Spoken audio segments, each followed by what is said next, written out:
I'm Brian Hiatt. This is Rolling Stone Music Now. Today I'm talking with author Marcus J. Moore about one of the greatest groups of all time, De La Soul. Marcus, welcome back to the show. We've had you on a couple times. Always a pleasure to have you. Yeah, thanks for having me. I appreciate you. So we talked about your book about Kendrick Lamar, which is great. With Kendrick back on top, it's a good time to go back and check out that book by Marcus if you haven't read it already.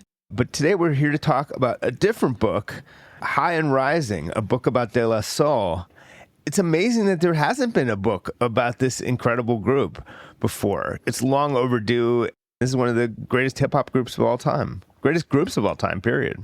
Yeah, exactly. Even when I was researching and when I first had the idea that I wanted to write a book about De La Soul, my first thought was, oh, well, clearly I can't do that because there's already been a book written.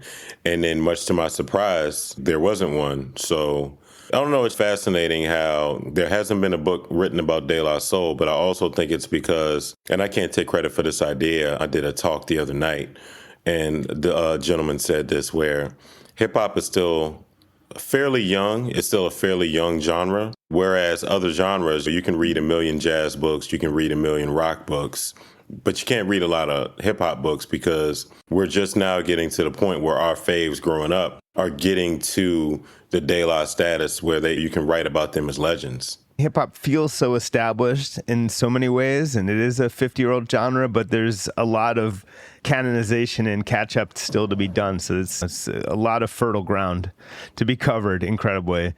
I think one of the most important things your book does is, listen, it's always tough for any group, any act, when they have an iconic, kind of near-perfect, career-defining first album. And that's very much the case for De La Soul. Like 3 Feet High and Rising is, talk about canonized, it's a widely worshipped album. But the thing is, it can kind of unfairly overshadow the rest of the catalog. One of the things you do so well is break beyond the debut that people tend to overemphasize. Yeah, and that's the thing. I definitely wanted to make sure that I did, because even in writing about De La, it's easy, or even talking about De La, it's easy to just talk about the golden era records. So it's easy to just say 3 Feet High and Rising, De La Soul is Dead, Balloon Mind State, and Stakes is High, and stop there. But what I wanted to do was present them as whole human beings and whole musicians where, to your point, like a lot of people, when they think about De La Soul, they think about how they felt when they first heard 3 Feet High and Rising. I can't imagine how it is for them to be held to an ideal or to music or to creativity that they created when they were teenagers. I even think within myself, like if I were held to the same standard or to the same thoughts that I had when I was 18 or 17, I can't imagine. I wanted to look at the whole arc of their career without sidestepping some of the music that I didn't think was great, whatever. I wanted to write about them as we would talk about them in a barbershop. You do tell their story, and it's a critical and cultural analysis, and there's a lot of personal stuff as well. So it's definitely not a straight biography. It's a more complex book than that. But one of the things, and I would say in book promo, like pretty much all publicity is good publicity, I would argue, even for something like this. But I was one of the people who were frankly outraged and offended when, and I tweeted about this like a lot of people did, and it was nice to see the writing community come together, when in a really misguided move, De La Soul themselves like basically condemned the books, pointed out it was unauthorized, and it seemed to be like a fundamental misunderstanding on their part of what this book even is or how sort of books about musicians work. Was that hurtful to you? Does it inevitably affect your feelings about the group, or how does one handle that as the author of a book about a group? No, that's a fair question, and I'll definitely answer it as honestly as possible. So when that whole thing first happened, I definitely felt betrayed by the culture, because I feel like between their reaction and last year in particular, I put together a show for New York Winter Jazz Fest called A Night at the East. And it was celebrating this cultural community in central Brooklyn called the East from the 70s. And even during the compiling of that show, I took arrows from the East community, as in like well, you're an outsider trying to do this show. Whereas I'm coming from the other side, as naive as it probably sounds, I'm just trying to put people on the dope music and dope art. Like, it's quite literally that for me, where I want to just shout people out. So I'm catching heat for that. And then every so often, like if I write a story in the New York Times, I'll have like industry middle people trying to nitpick this paragraph and that paragraph and this sentence versus that sentence. And, oh, this song features that person, but not that like they're just in my phone because they feel like, because they know me in real life, they feel like they can touch me, right? So I say all that to say that, yeah, when that whole thing first happened, I definitely felt betrayed by the culture because I'm like, I'm really tired of taking bullets from a culture that I try to uphold. Yeah. And as soon as I had that thought, that's when I saw the community coming out in a real way. And that's when I felt pretty good because it spoke to the integrity that I've built up in this industry. And it's like, I didn't have to say anything publicly. I wanted to say something publicly, but then I realized, oh, I don't have to say anything because my name is out here doing all the work. And it was just, quite frankly, it was encouraging to see, as much as I tried to describe to them, to Maceo in particular privately, that like, look, no one's trying to profit off of your likeness. Here are the people who you can get in contact with if you want to get compensated. Here are all the things, and here are the flowers. And I will have to say this publicly, like, I saw that in one reaction to a friend of mine who was defending me on Instagram. He said, Maceo said, oh, I had a conversation with Marcus and it didn't go well. That's not true at all. Like, we had a back and forth private conversation via Instagram DM, and he told me directly, and I have the screenshots to prove it, that he's not angry. He said, I'm not angry, but we should be compensated. And I said, brother, I totally get that. I understand it. Here are the people you should get in contact with to at least have the conversation. So for him, and I also heard that Paz told other people that, oh no, we told him no years ago. I also have receipts going back 4 years to show that I've been trying to get in contact with them in a real way. They just never responded. They can never be bothered. And I had like people in the middle trying to get us in touch with each other. They just couldn't be bothered. So it was quite fascinating, and it was disappointing because they were quite literally judging a book by its cover without having read the book. I think it was a fundamental misunderstanding about how books about subjects work. In no way did you ever present it as a product of De La Soul. As you said, if they read it, I mean, only you could have written this book. It's an intensely personal book. A lot of it's about your own life. It's so absurd for them to think that they have any control over that. But I would say, trying to be more sympathetic, it's not like writing a book about the Beatles where there's no way Paul McCartney could feel like, hey, I haven't gotten my flowers, I haven't gotten my compensation from the world. These guys have had a rough go of it in many ways. And I think that that's sort of psychologically and even financially where they're coming at it from. I still think it's completely wrong and ridiculous. It's sort of, I think it's emblematic of that, of the fact that we'll get to that, like these guys, because of issues with their former label Tommy Boy and the fact of how many samples they used, their whole catalog was offline forever until recently. Their whole legacy was completely fucked up by that. They, of course, also recently lost a member, which you write about as beautifully as anyone has. So there's a lot going on. And then I would say also one of the things you chronicle in the book is they sometimes would start beefs that were ill-considered and make decisions that were ill-considered. And I think that is probably all part of this. Frankly. No, that's totally fair. When they jumped out there with the book cover with the big old stop sign on it, I was like, okay. And also, I told my team this was going to happen because I told them, I said, look, I thought Maceo and I had a really good back and forth, but I was like, I'm telling you the next move is for them to jump out there publicly because that's what they do. They're going to jump out there and they're going to say, oh my God, we've been wronged. And here's somebody else trying to like get over on us. Whereas I'm trying to explain, and what others have explained to them publicly on their social media platforms is like, Marcus is not the enemy here at all. Like, he is on your side. If you would have tapped in with dude, you would have seen that. But also, that's when I had to sit in the emotion. I had to sit and just be still for a second. And I had to realize that their response was indeed a trauma response. Because to your point, it's like when you've been fighting against an industry for 35 years, then naturally, yes, anybody coming along that you feel like is trying to take from your legacy or whatever, you're naturally going to make them the enemy. But it's like, I tried to tell them that this isn't that. I'm not trying to profit off anybody. And that's not how books work.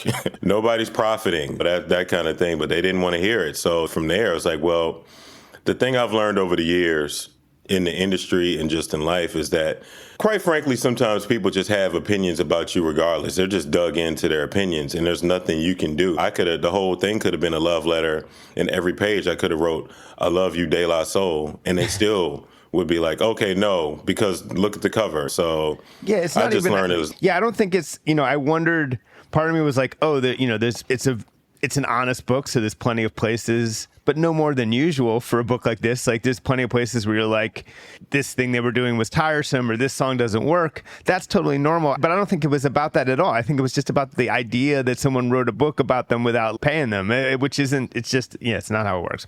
But anyway, I'm glad that it seems like you can also kind of look past it. Writing about groups, sometimes you're a fan of something, and being in this business, you do sometimes you interact with them as people, and sometimes the interactions aren't that great, and you have to decide whether to get past that and be able to still love the music. And usually I can. This is an extreme case, but your love for them was also extreme. So it seems like you're able to kind of.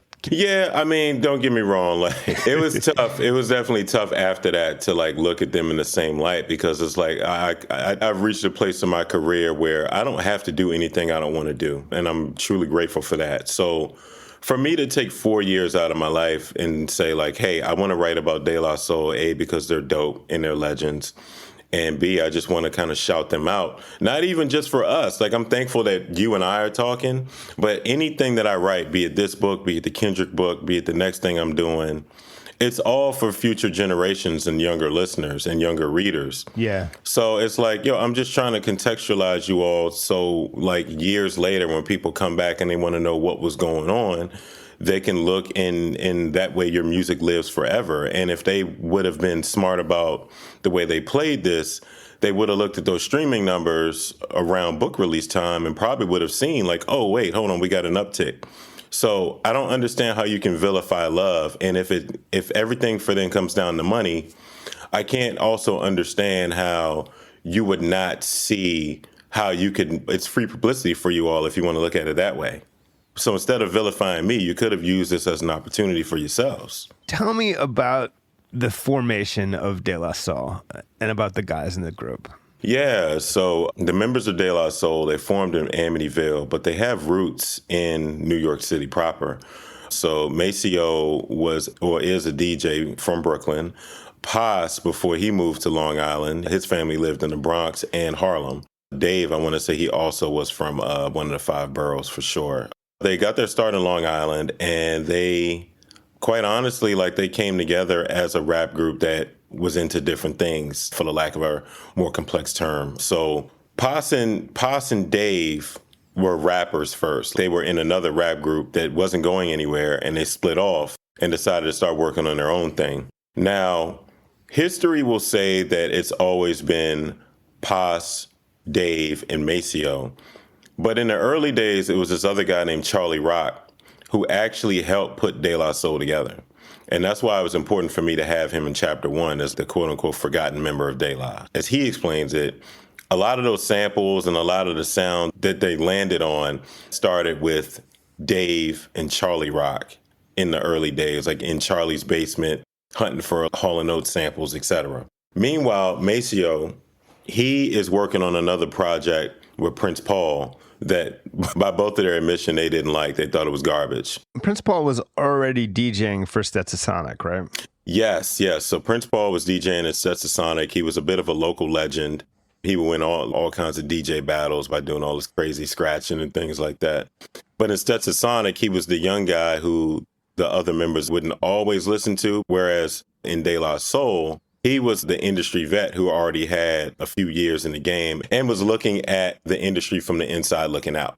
De La would trust Prince Paul with whatever. He would clean up stuff like plug tuning. He cleaned up in terms of like making it like quicker and a little more listenable. But all the ideas that the other guys had, Prince Paul would let them create. That's the major component of De La Soul. They had somebody like Prince Paul who would be like, yeah, sure, let's try it. Yeah, go for it. Yeah, oh, you're going to start moaning in the studio? Okay, all right, well, hit record, whatever. And I think that's what led to 3 Feet High and Rising being like the sort of patchwork collage that it is now. It stands out in hip hop history for its sort of the lightness of the sound and the eclectic nature of the samples, drawing from everything. There's like yodeling. It's named after a Johnny Cash song. It's incredibly creative, eclectic, collage, light, fun, quirky. Many of the adjectives that I'm describing were things that they then spent a lot of time reacting against. That perception and that sound and their own album cover and the whole Daisy thing. But where did that sort of lightness of spirit and sound come from in your estimation? In my estimation, I think it came from them living on Long Island, them living in Amityville. Paz has even said this, where they didn't have the pressure of living in New York City. The thing about New York, as much as I love living in New York, is that there's a natural anxiety. You're in your apartment, you got a neighbor above you, you got people on the side. You feel like you're in your own space, but you also feel like you're always around somebody else. Even walking outside, there's always somebody around. Whereas in Amityville, you have a yard, you can sit by the water, you have more space and time to let your brain create. You don't have to be as pressurized. I can speak to that as a person who grew up outside of DC. Like Washington, DC in the 80s was crazy because it was the height of the crack cocaine epidemic and DC was the murder capital at the time. Whereas when I'm living in Landover, Maryland, it's like, yes, you're still getting some of the residual craziness of the city, but you can breathe a little better. When I listen to De La Soul's music, I hear a lot of my own upbringing in it. They had the space, time, and creative resources to listen to all kinds of stuff. They're listening to Steely Dan and Hall & Oates and Bob Dylan, etc. And it led to the experimentation. Ultimately, they dared to be different. That's what I appreciate about De La, and I think it all started from where they lived. Geography played a big part. And there's bigger songs on the record, but Plug Tunin' was kind of the breakthrough. It was the breakthrough. That was the one they recorded. And Prince Paul said it kind of dragged a little bit. The home demo was really slow and very woozy. And so that was the one they quickened up. It kept a lot of the dirt from the original demo. That was the one that opened up a lot of people to, hey, what is this? Bending their ear to that sound. One of the things that's so interesting and in a way gets overblown, it's the extent to which they reacted against their first album with, of course, De La Soul is Dead in 1991. And I feel personally, if they didn't call the album that, didn't have the picture of the dead flowers on the front, didn't have the intro skit, there's some darker tracks on it, much darker. My Brother is a Basshead and Millie Pulled a Pistol on Santa are super dark. But sonically and even lyrically, a lot of times it's not as different. It's a great album, and it's not as different from the debut as people like to act like it is. At least that's my take currently. Yeah, I think that's totally accurate. I feel like a lot of the pushback against De La Soul is Dead is just the title. And I even remember that as a child. Don't get me wrong, I was 10 years old, but I've been a music nerd, a certified music nerd since I was like 5. So I even remember, even as a kid, being like, wow, that's very stark imagery. The flower pot being kicked over or knocked over. But yeah, I feel like there's something to that. It wasn't so dissimilar from 3 Feet High and Rising, but I can also acknowledge that a lot of the backlash De La Soul is Dead got is because it didn't appeal as openly to white listeners. Sure. Not too long ago, there was a recent article where a writer was like, oh, I didn't like De La Soul is Dead because I felt like they were sort of pushing against their own tides. I'm paraphrasing. When I listen to De La Soul is Dead, you're not going to hear the Steely Dan. You're not going to hear Hall & Oates as much. Like, you're not going to hear Blue Eyed Soul. As much as we want to love 3 Feet High and Rising as a record, and as much as people want to vilify De La Soul is Dead, I feel like the difference is quite literally between black and white. Because 3 Feet High and De La Soul on 3 Feet High and Rising appealed to all kinds of listeners, whereas on De La Soul is Dead, I feel like they reminded listeners that they were indeed black men. And Yeah. that probably threw a lot of people off. It almost kind of reminds me of the SNL skit. Remember when The day Beyonce became black? Is that the one? that's it. That's Yeah. the one where it's like, oh my God, Formation comes out and it's like, oh no, what are we going to do? I feel like De La Soul is Dead was totally that. Yep, it was that, man. There's definitely moments where they're reacting against the idea that anything on the first album implied they were soft. That would seem like one of the things they did want to, because you write in the book, like in real life, they were getting in fights and stuff, like, which surprised Prince Paul. They were not soft. The real thing was like, they were nice guys, but don't fuck with them kind of situation. That's the goal for anybody, I would imagine. I feel like that's like the ultimate infinity stone where it's like, okay, people love De La Soul, but also don't run up on them. I think that's amazing. And I feel like that also surprised a lot of cats too, where it's like, oh, wow, these guys aren't always so super nice, so super positive. They don't always have on the flower shirts and the wild hairstyles. They are still black men in 1980s New York. So I would be careful for that kind of thing. Right. But at the same time, roller skating jam named Saturdays, there's plenty of light and fun moments on that album. Oh, yeah. No, it's a lot of I mean, Hey Love, you got Hey Love on there. You got all kinds of like bright moments on it. But again, I feel like, going back to the theme of judging a book by its cover, judging the album by its name. When people saw De La Soul is Dead, that's just such a stark, like aggressive title that I feel like that probably turned people off just before they even click play on the record.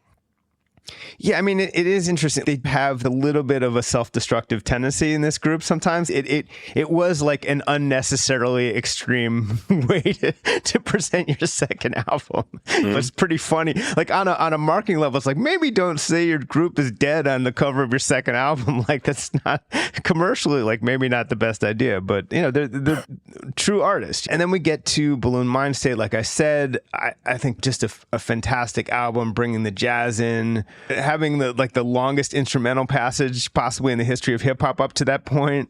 Really free, wild, and creative. Yeah, they have less to prove on that album, but it's also a make or break album because anytime you get around to the third anything, that's when people start either like, okay, what's this next one going to do? Are you going to do something different? Or, okay, we're ready to think about somebody else. It's a good challenge to have, but the fact that their first album was like this landmark record and a seismic album. Then De La Soul is Dead. As much as people want to banter about it, I feel like what they did ultimately was the smart move, because what you want to do in any art, with any piece of art, is to create something that's going to hang around. So they could have easily made 3 Feet High and Rising 2. But the fact that they decided like, no, okay, that was that. We're going to do something totally different. I feel like that was a mark of bravery. It was a marker of like extreme courage. So with Balloon Mind State, they almost kind of found themselves in this place already where like, okay, well, what are we going to do now? Because we've pretty much said it all already. So the fact that they came back with this esoteric, like jazz laden record about growing up and about splitting apart from your friends, I feel like that also stands the test of time because it talks about adulting in a real way that we hadn't heard to that point. And this is also where they make this incredible album, and it's where they start to part ways with the commercial mainstream. Unfortunately, it didn't do as well. It starts that path where they're making great stuff, but it's not necessarily connecting on a commercial level. Yeah. And the thing is, it's not connecting on a commercial level compared to the first 2 records. So it's not like it did poorly. It's not like it was a poorly selling record. But at the same time, when your first 2 records are like platinum, and then all of a sudden your next record is gold, then it's like, uh-oh, what's going on? You start thinking that maybe the sky is falling a little bit and it's time to do something different. I appreciate Balloon Mind State now more than I did when it came out. Even a narrative they probably don't want to admit to, but it's a narrative that all of us talked about within the hip hop community, is they were indirectly compared to Tribe Called Quest. Like, even though they were like folks, they were cool with each other. Anytime they came out with records in the same year, it was, okay, are you a De La Soul is Dead guy? Or do you like Low End Theory? 1993 comes around. It's like, okay, cool. Is it Balloon Mind State or is it Midnight Marauders? Right. And to take a step back to remind people about Native Tongues. The Native Tongues were a loosely based collective featuring De La Soul, Tribe Called Quest, the Jungle Brothers, Moni Love, Queen Latifah. And they were essentially an alternative rap collective. They were like Black bohemians in that way, where they were talking about love, they were talking about positivity. They had a song called Buddy, a video called Buddy that they were all in, and it creates this moment of peace and love in hip hop, so to speak. Tribe and De La within the group were closely aligned. While I got to give credit to the Jungle Brothers, they were before De La, and De La and Tribe were that next wave of Black bohemian alternative hip hop. They would always release records in the same year. As a result, we were all talking about which one got it this time, like barbershop talk. I don't know. I feel like that also kind of plays in the De La Soul's narrative a little bit. Yes, they get their flowers, but it's always in conversation with somebody else. It's so interesting because as a group that stayed together for a while, you can trace their discography. There's all this hip hop history happening around them. To go from 89 with their debut to 96, and in hip hop years, it's like half a century. So by 96, when they come out with Stakes is High, everything in hip hop has changed. But it's an incredibly forward-looking album. It was the first place where Mos Def reached a lot of the world. It was one of the first times we heard from Common. Yeah, that was the first time I heard Mos Def. And also, like, 96 was a big year for Mos Def because, like, that was the first time I heard him on a record. 2 years later, the first Lyricist Lounge album comes out, and the first single is him, Q-Tip, and Tash from the Alcoholics. So, yeah, it was the first time we really heard Common in a big way, you know, because obviously Common was around because in 1993, his Resurrection album came out. But it was the first time we had heard Common, like, rapping with somebody like a De La Soul on a song called The Business, which is a great song and it still holds up. Jay Dilla also is on the album. They were doing some really good talent scouting at this point in their career. Yeah, at that point, yeah, Jay Dilla was starting to become like this force in hip hop. It was like the next coming of Q-Tip, so to speak. And he produced Stakes is High, which, I mean, again, I'm a Stakes is High person. And when it's time to play that album, I'm typically going to that song, the title track, because that Ahmad Jamal sample is insane. First of all, the song itself, Swahili Land, is an incredible song. And the fact that he picked the best part of the song and made it like this triumphant return for one of our beloved hip hop groups, I feel like it kind of introduced him to a new audience and ushered in a new era for De La. They kept going after that and made some overlooked but often strong music. But one of the things that defined their career going forward was this crazy thing. So iTunes hits around 2003, 2004. They're not on it.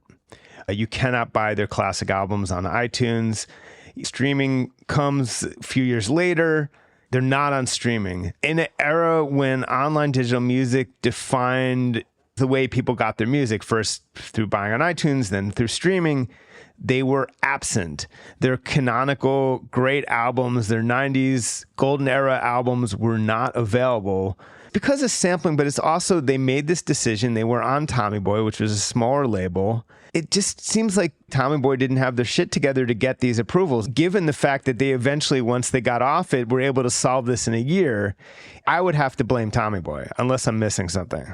Well, I guess that's where it gets tricky because, I mean, okay. you know, because, no. I mean, because Yeah. It's like, it depends on what story you believe. If you believe De La, then yes, it's all Tommy's fault. They didn't really press to get the samples cleared and to redo the contract to get their music on streaming. Whereas if you believe Tommy, you believe that De La didn't tell them about all the samples on those records. And as a result, they had to go back with the fine-tooth comb and comb through everything and try to figure out all the samples. So if you really want the story, you have to read Marcus's book. There's a lot of ins and outs here.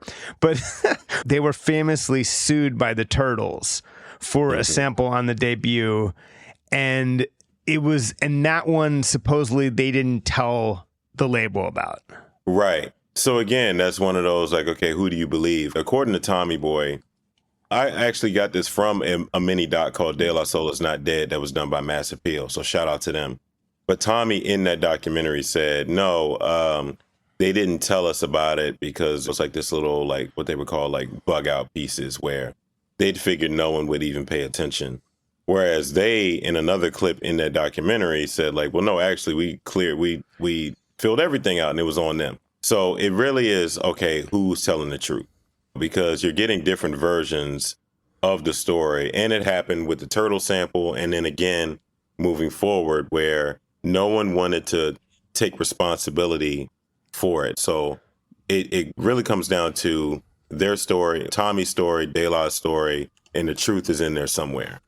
I'll fully admit this, generationally, the first time I ever heard Steely Dan in any context was through the sample of Peg on I Know. I had never heard a Steely Dan song, to my knowledge, before I heard that. I'm sure that's the case for a lot of people. That was one, clearly, that's one that's like replayed on the eventual digital release. So that must have been a holdup as well.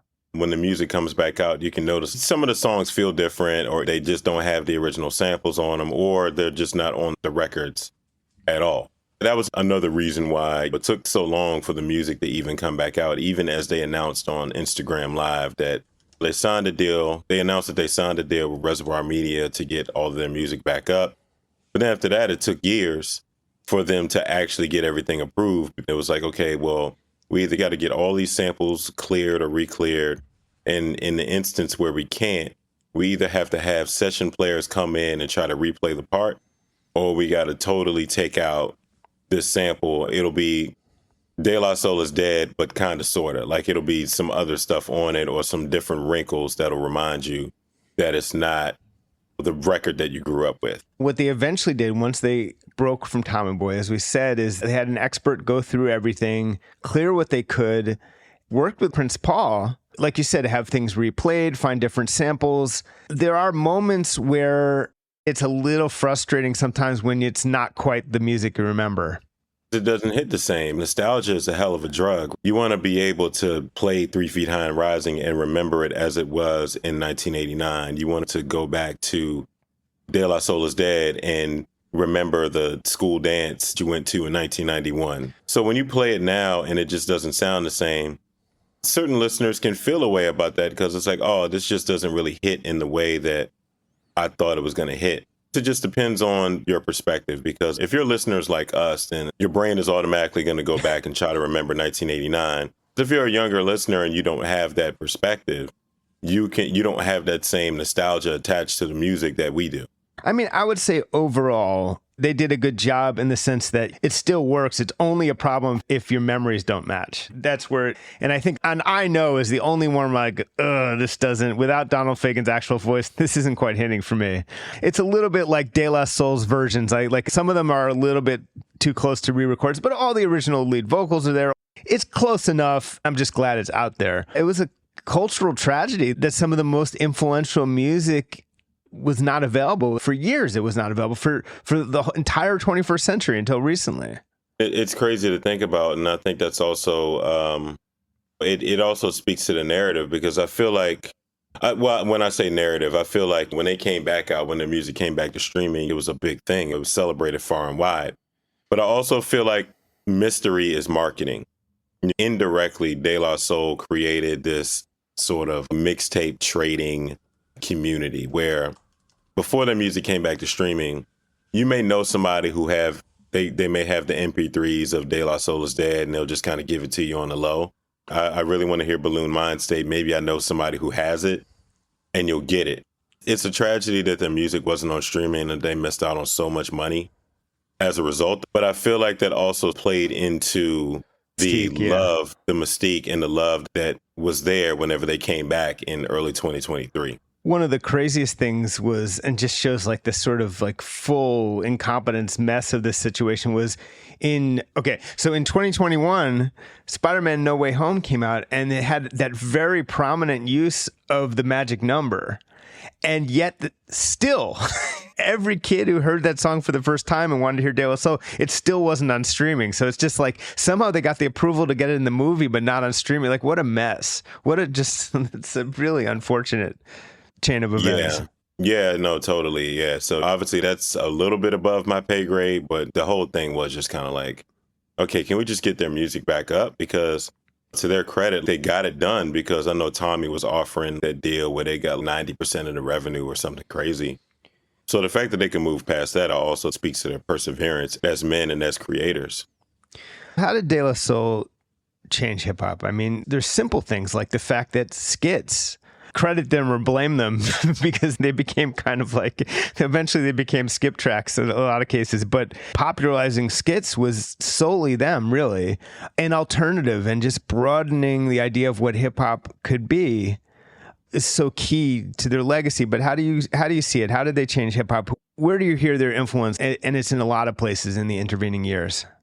I feel like they changed hip hop by letting other people know that it's cool to be different. When you think about De La Soul, when they came out in the late 80s, you could pretty much guess what the other music was going to sound like. It was all different, but it was all hyper masculine, be it Public Enemy, be it Boogie Down Productions, be it LL Cool J, Rakim. And all of these people are super dope. You could kind of know what they were going to do. Whereas with De La, quite honestly, they showed different sides of Black masculinity. They showed that you can still be masculine, but still tell your brother that you love him. You can be masculine, but still wear Black bohemian chic and throw flowers into the crowd. Musically, they brought a sense of adventure to hip hop, whereas back then you're going to get a James Brown break. You're going to hear Clyde Stubblefield's break on somebody's song. You're going to get soul samples. You're going to get a lot of the same samples flipped many different ways on different tracks. Whereas De La Soul, at least to my ear, was the first group where it's the first time you're hearing Hall & Oates, Steely Dan within a rap context. The first time you're hearing Johnny Cash referenced in a hip hop context.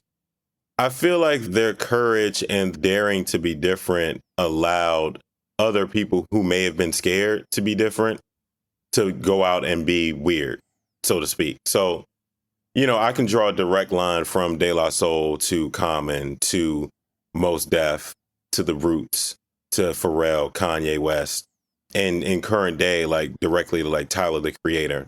When I was starting to write this book, I had a conversation with Earl Sweatshirt and told him, I was like, oh yeah, my next book, I'm working on a De La book. And he went wild. He went crazy. Like he was like, what? Like he was like, bro, I can't wait for that. But I also think that he was influenced by De La because like it was just they did different things that stuck to your ear a lot longer than other people. And I appreciate other rappers who in the 90s would just hit you with all kinds of bars. I feel like their music doesn't hold up as well because they didn't divvy their sound as much. Whereas De La, from this record to that record, they were always going to come with something different. And I feel like that's what helped them stand up. And I feel like that's what influenced other groups to do the same. So case in point with the Soulquarians, the thing I appreciate about somebody like a Common is that Resurrection sounded nothing like One Day It'll All Make Sense, which sounded nothing like, Lord knows, Electric Circus or Like Water for Chocolate or Beat. And I feel like that all comes from somebody like a De La who dared to be different and said like, okay, y'all love 3 Feet High and Rising, that's great.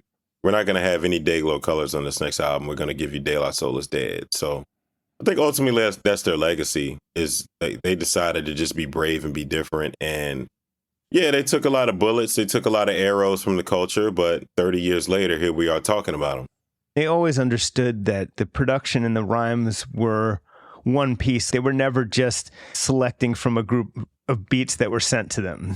They were far from it. Like they were always crafting a sound at the same time they were crafting their rhymes. Exactly.